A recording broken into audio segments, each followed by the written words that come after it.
queridos, tudo bem? Eu sou a professora Cristina Braga, de Língua Portuguesa. E aqui no canal você já deve ter encontrado um monte de vídeos, não é mesmo? Hoje nós vamos tratar de mais um. Antes de começar, queria dizer para você que se você gostou do canal, você pode se inscrever. Se você gostar do vídeo, você pode curtir o vídeo. E você também pode acionar o sininho para saber quando vai sair um vídeo novo. Eu vou ficar muito feliz, tá bom? Você também já ouviu várias vezes que a informação aqui, ela é simples, ela é básica, ela é elementar, para que você inicie os seus estudos. Vamos então à aula de hoje? Hoje nós vamos falar sobre implícitos. Já ouviu falar nisso? Implícitos, claro que sim, né? Explícitos e implícitos na relação textual. Nós estamos no campo da semântica e vamos estudar um pouquinho hoje sobre dois implícitos: os pressupostos e os subentendidos. Aceita meu convite? Vamos lá? Eu acho que você vai gostar. Bem, vamos começar pelo começo. Quando você está diante de uma informação textual, você pode observar algo que esteja explicitamente expresso ou algo que seja implícito. Qual é a diferença de implícito para explícito? Vamos começar pelo mais fácil. Explícito é aquilo que está claro, é aquela informação que está totalmente dita. É o que nós costumamos dizer numa linguagem bem popular, é aquilo que está na cara, que todo mundo vê, que todo mundo percebe. Isso é o explícito. Só que hoje nós vamos falar dos implícitos. É aquela informação que não está tão aparente assim no texto, no enunciado, nas alternativas, e aí você precisa fazer inferências. Cristina, já ouvi esse nome? Inferências? Mas nunca entendi muito bem. O que é fazer uma inferência? Fazer uma inferência é você aprender algo que não está claro. É você deduzir, é você compreender a partir daquilo que está explícito. É o famoso ler nas entrelinhas. Agora ficou fácil. E nós vamos estudar hoje dois implícitos. O primeiro é o pressuposto. O que será um pressuposto? Uma pressuposição. Bem, esse não está aí à toa, né? Você conhece o prefixo pré, que é aquele que designa algo que vem antes. Então, pressuposto é aquilo que está antes do posto. Ainda não entendi. Vamos aos exemplos que vai ficar muito fácil isso. João não fuma mais. Olha que exemplo simples, né? Corriqueiro, fácil. Quando você lê essa informação, João não fuma mais. Existe um posto, né? Algo que está claro, que você percebe que é que ele não fuma mais. Só que existe um pressuposto. O que é um pressuposto? É uma informação que você consegue inferir anterior a essa. Se ele não fuma mais, significa que antes ele fumava. Significa que ele já fumou. Significa que ele fumava anteriormente. Porque agora está escrito João não fuma mais. E existe uma palavrinha ali, uma marca textual, um elemento linguístico que é capaz de desencadear no leitor essa pressuposição. Que palavrinha é essa? Acertou quem falou? Mais. Se ele ele não fuma mais, é porque antes ele fumava. Então, o advérbio mais é um marcador de pressuposição, ou seja, é o elemento linguístico que me faz perceber que se ele não fuma mais, antes ele fumava. Não é fácil? Vamos ver outro exemplo. Clara deixou de beber. Qual é o posto? O posto é, ela não bebe, ela deixou de beber, é o que está escrito ali. Ela deixou de beber. Qual é o pressuposto? Se ela deixou de beber, significa que antes ela bebia. Porque se ela não bebesse antes, não teria função estar ali dizendo que ela deixou de beber. Qual é a palavrinha que dá essa dica de que antes ela bebia? O verbo deixar.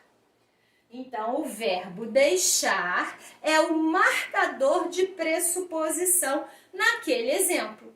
É essa marca linguística, esse elemento textual que mostra para nós que antes ela bebia, certo? Outra. Amanda continua bonita. Qual é o posto? Amanda continua bonita. Qual é o pressuposto? Bem, se ela continua bonita, esse continua está dizendo para mim que ela já era. Ela já era, antigamente ela era bonita e agora ela continua sendo bonita. Então, qual é o marcador de pressuposição ali? O verbo continuar, que me mostra essa ideia de que antes, num outro momento, aquilo ali também acontecia. Mais um exemplo. Aquela loja foi vítima de novos furtos. Qual é o posto? A loja foi assaltada. A loja foi vítima de novos furtos. Qual é o pressuposto? Bem, se ela foi vítima de novos furtos, é porque no momento anterior ela já havia sido furtada, porque são novos furtos. Qual é o marcador de pressuposição ali? O adjetivo novos.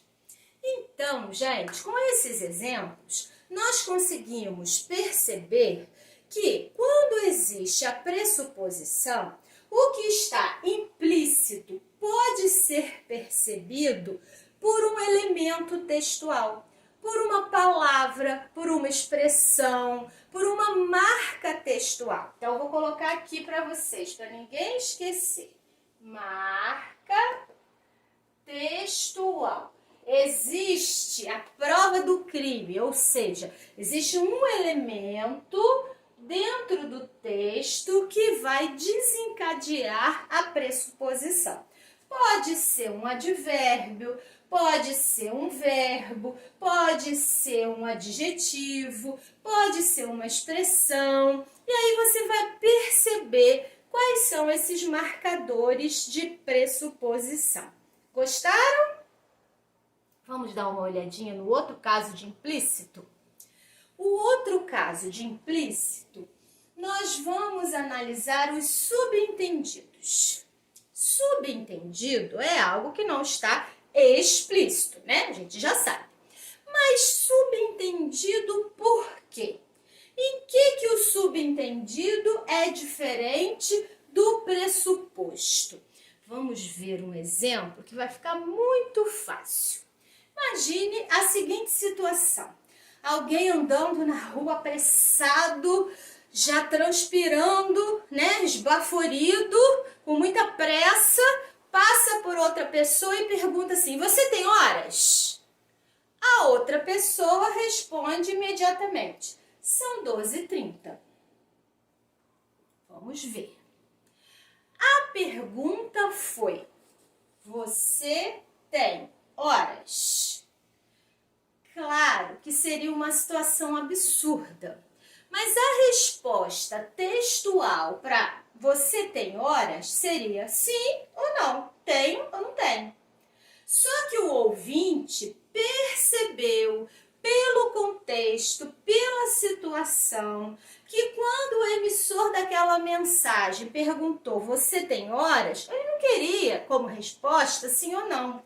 Ele queria como resposta o horário exato, devido àquele contexto, o ouvinte percebeu que o emissor estava atrasado, estava apressado, estava com algum compromisso urgente. Então ele fez essa leitura, compreendeu o que estava subentendido na pergunta e respondeu exatamente aquilo que o emissor queria saber.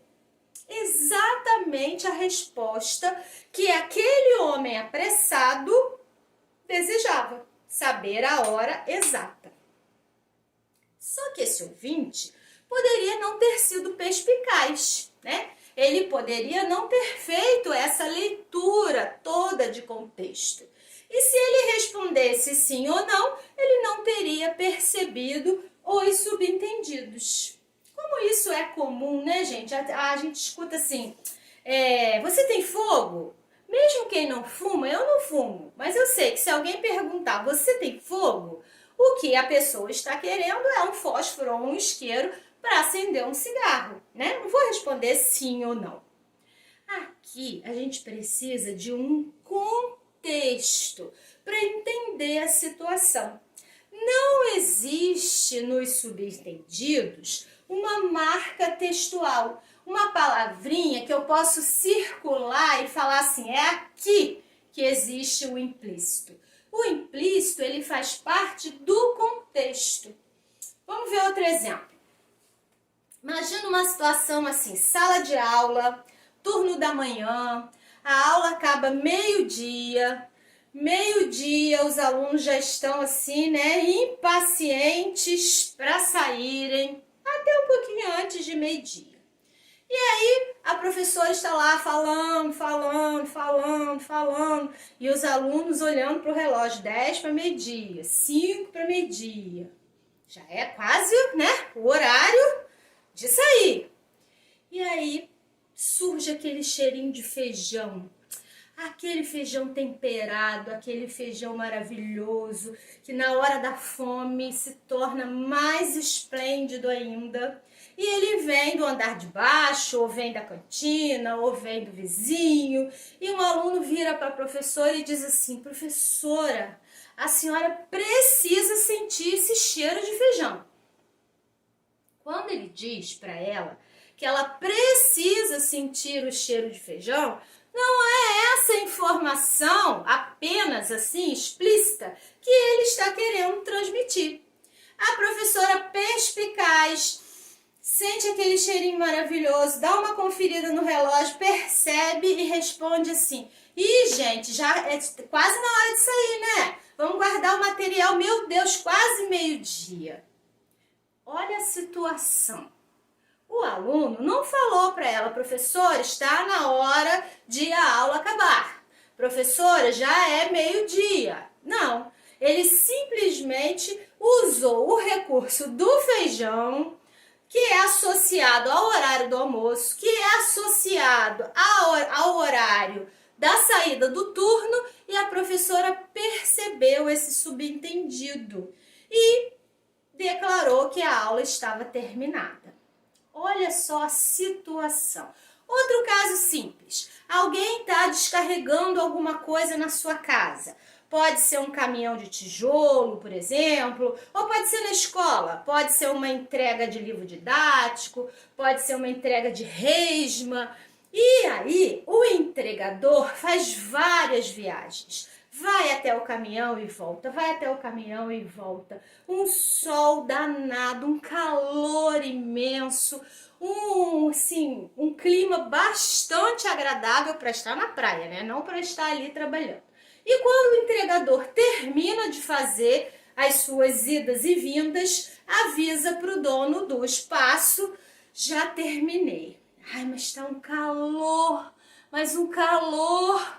Gente, para que ele tá falando toda hora que tá um calor, que tá um calor? No mínimo ele quer um copo d'água.